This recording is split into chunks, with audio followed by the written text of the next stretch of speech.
Title of our first group is called Starting Off on the Same Page, the Hostos Syllabus Template. And this is going to be moderated by the Associate Dean of Academic Affairs, Andrea Fabrizio. So. Thank you so much, Professor Wallenbrook, and thank you, Carlos and Cynthia, for the invitation. I'm so excited to be here with all of you right before the beginning of a new semester, which is always very exciting.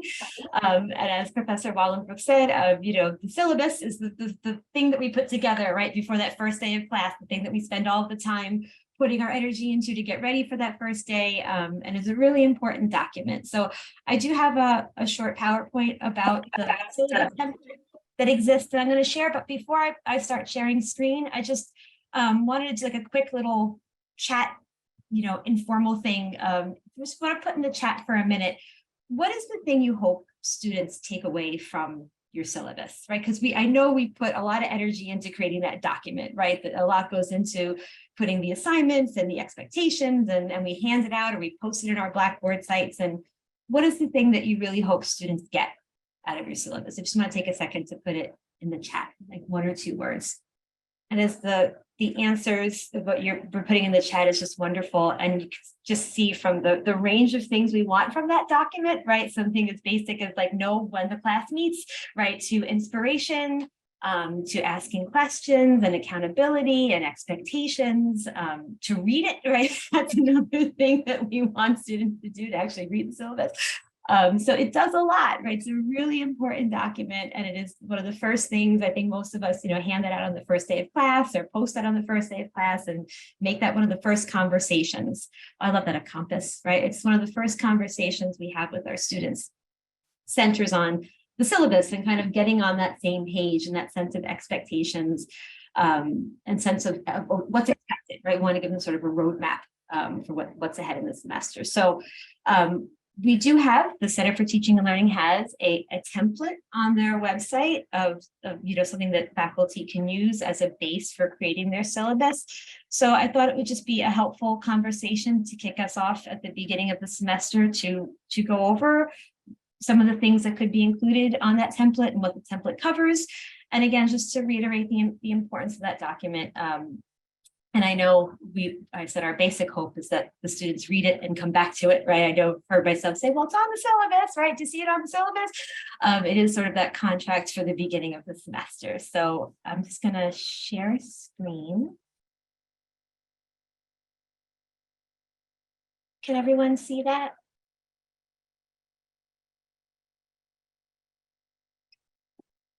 Okay, so the first things to just chat about, what you've already put in the chat, right, is why the syllabus is important. And as you've already all said, right, it contains really important information. It's the place where we want to put all the things we want to make sure our students know for the semester ahead. And sets the tone, and I think that a lot of you just put that in the chat, right? It's the first place we really talk to our students, and the first place they sort of see our voice on paper, right, is in the syllabus. So it sets that tone and can be a resource, right? One of the things I know that we really hope is that the syllabus isn't just looked at on the first day of class, right? But that it gets looked at throughout the semester and contains those resources of places where students can go back and say, oh, this is when that assignment is due, or this is when, this is where I can go for help, or this is, another resource for me. And also communicates expectations and sets goals. And of course, you've identified all of those things and more already in the chat before we began.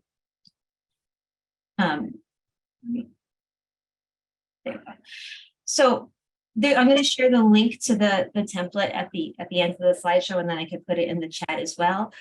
But just basic things that is helpful information to include when we're making that first introduction to our students on paper, right? Contact information and how to find you, which is so incredibly important. And I think, with the theme of the day, right, of retention and connection, knowing where to get to you, right, how to contact you and talk to you is so incredibly important. And then what they need, required materials, textbooks.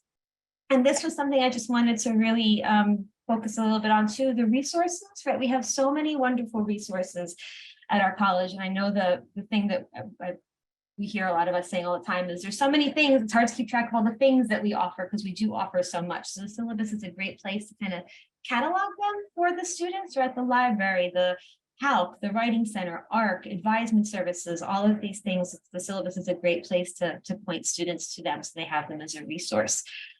And then the last two things, of course, so that we're on that same page, right? What are your policies on things like late assignments and plagiarism and classroom expectations?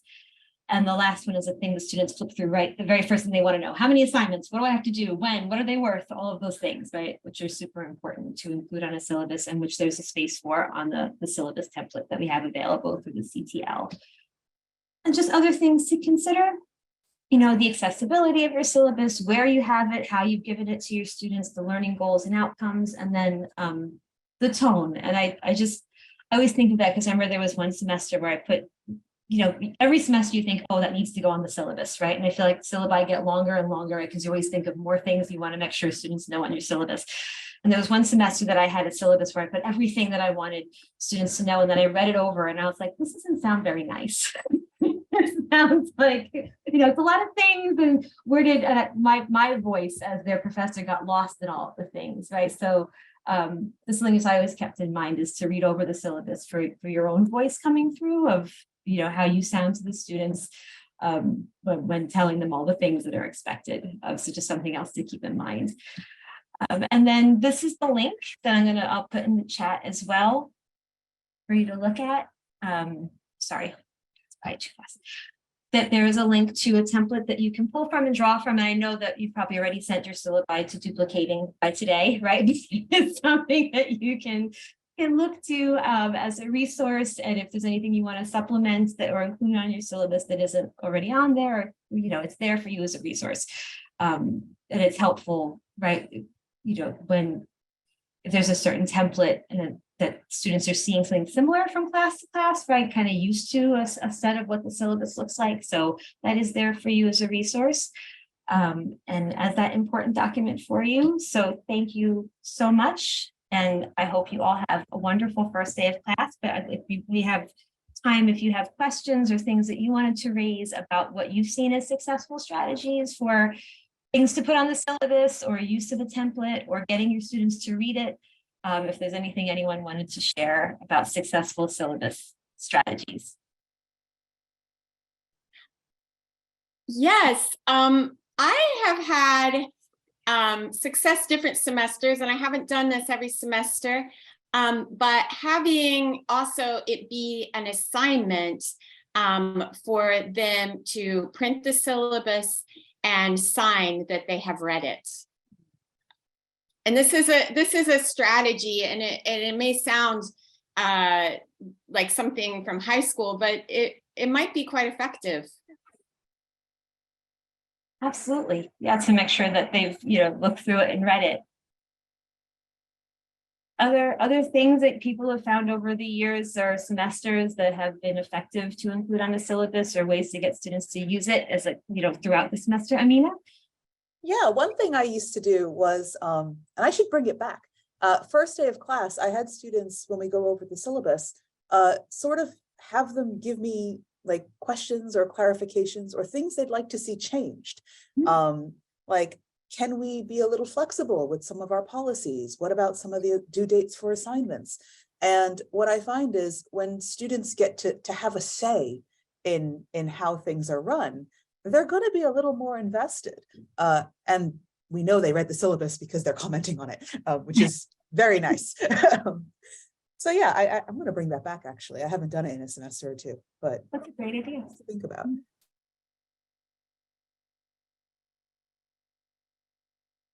Other thoughts? Other suggestions or experiences with syllabi? Yeah. Oh.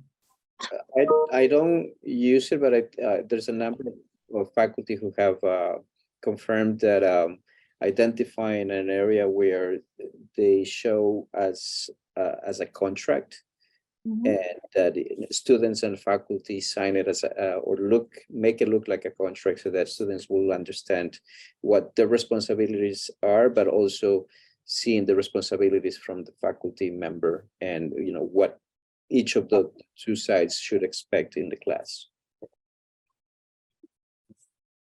Christina, and then Kate and Cherise.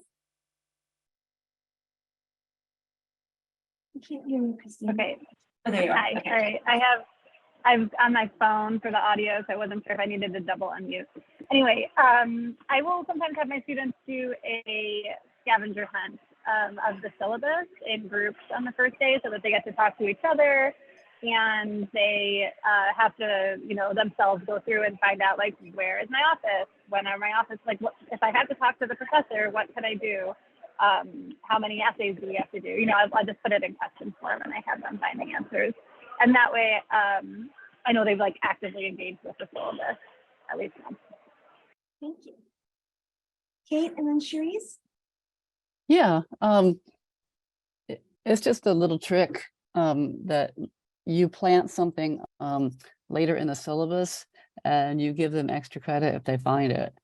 So it's like finding a gem in the syllabus, like just it can be a word, like hide a word like in the last page or the last few pages of the syllabus, like dinosaur, or send me a picture of the brain. And if you do that, you'll get 10 points or 5 points or whatever I decide that semester.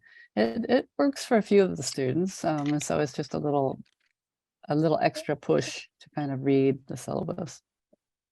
Thank you. That sounds like fun. Cherise, did you?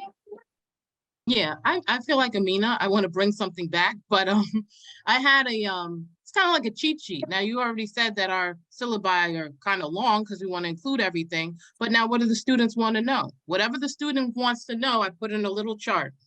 The assignments, how much they're worth, when they're due, so that they can kind of zero in on it, because we know that they're not going to be scanning all those pages. So I created a chart. It has the points, the due dates, and any other helpful information that I really feel like they want to know. Thanks. Thank you. Angus? One thing that has been going on with me for the last 5 years or so is I have found that the more time I spend going over the syllabus, the more benefit they get out of it. Like just sort of, spending a lot of time and both in terms of what my expectations are and also in terms of why my expectations are what they are, right?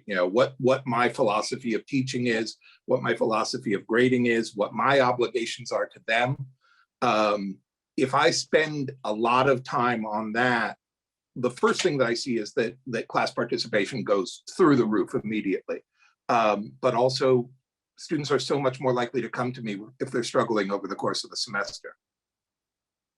That's a great point. I like the philosophy, that idea of your philosophy of teaching and philosophy of expectations being shared with the students. And as I shared before, that one semester when I started teaching, of putting all of the things that I wanted students to know, and like I reread it and it sounded like commands, right? Of like, you must be here at this time, you must do this. And I was like, I don't like the way this sounds at all. And then reframed it as like, I want you to participate in class because your voice is valuable and that's how we learn from each other. And rather than as a set of like things to do, but as a sharing of a way of thinking about teaching, I think you're right, like helps to build that communication.